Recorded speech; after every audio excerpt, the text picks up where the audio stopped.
तनकीद का निशाना बनाया। उन्होंने कहा कि जनाब जमात इस्लामी को अगर इतनी सीटें मिल भी गई हैं तो उन्होंने काम क्या किया था। पीपल्स पार्टी को कराची के अवाम ने खिदमत करने पर वोट दिया है। खुर्रम शेर जमान साहब हमारे साथ मौजूद हैं, जरा उनसे मजीद बात कर लेते हैं। खुर्रम साहब, आपने गुफ्तगू सुनी होगी शर्जील इनाम इमन साहब की। उन्होंने एक बात तो सबसे पहले ही कही कि कराची से पाकिस्तान तहरीक इंसाफ का सफाया कर दिया गया। क्या कहेंगे आप?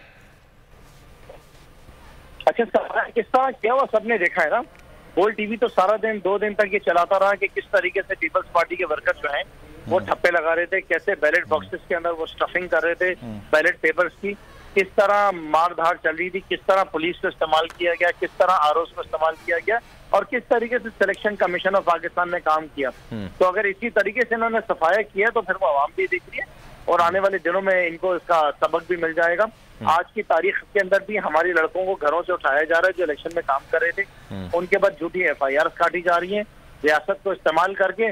मुझे नहीं पता कि किस किस्म की दुश्मनी की जा रही है। पुलिस वाले हमारे लड़कों को इस तरह मार रहे हैं कि एक की आंख फाड़ दी है, एक का हाथ तोड़ दिया है, एक की पैर की उंगली जो है ना वो तोड़ दी है और मारे जा रहे हैं। ये कर रही है जनाब पीपल्स पार्टी।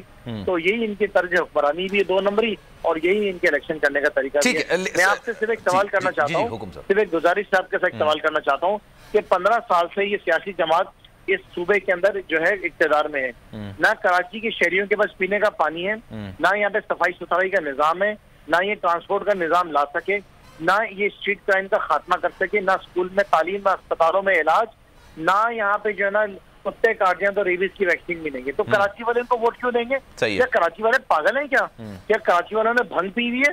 ये तो वो आदमी है शर्जील मेमन जिसने जो है ना वो आपको याद हो चीफ जस्टिस के दौर में इसने शराब को शहद में तब्दील कर दिया था। तो इनको कितनी देर लगती है? अच्छा, लेकिन सर कहते ना कि कुछ अपनी गलतियां भी थी, लेकिन खान साहब ने भी तो उस बात को एक्सेप्ट किया है ना कि हमारा कराची पे उस तरह से फोकस नहीं था, ना ही सूबाई लेवल पर रहनुमाओं ने जो है ना सही किस्म की इलेक्शन मुहिम चलाई। अगर खान साहब 4 दिन यहाँ पर आके बैठते तो हो सकता है नताइज मुख्तलिफ होते। नहीं, देखिए खान साहब के आप खुद जानते हैं उनके पैर में 3 गोलियां लगी थी, वो मूव नहीं कर सकते हैं, उनके क्या कंडीशन आप जानते हैं। इसमें कोई 2 राय नहीं कि जमात इस्लामी ने हमसे कैंपेन बेहतर चलाई, लेकिन इसके अंदर तो कोई 2 राय नहीं है ना कि पाकिस्तान पीपल्स पार्टी ने इस शहर कराची के लिए कुछ भी नहीं किया, सौतेली माँ वाला सलूक रखा। तो कराची वाले इनको वोट देंगे क्यों? आप मुझे बताइए ना। एक कॉमन इनका कराची से जीतना ऐसा है कि जैसे तालिबान जो है वो न्यूयॉर्क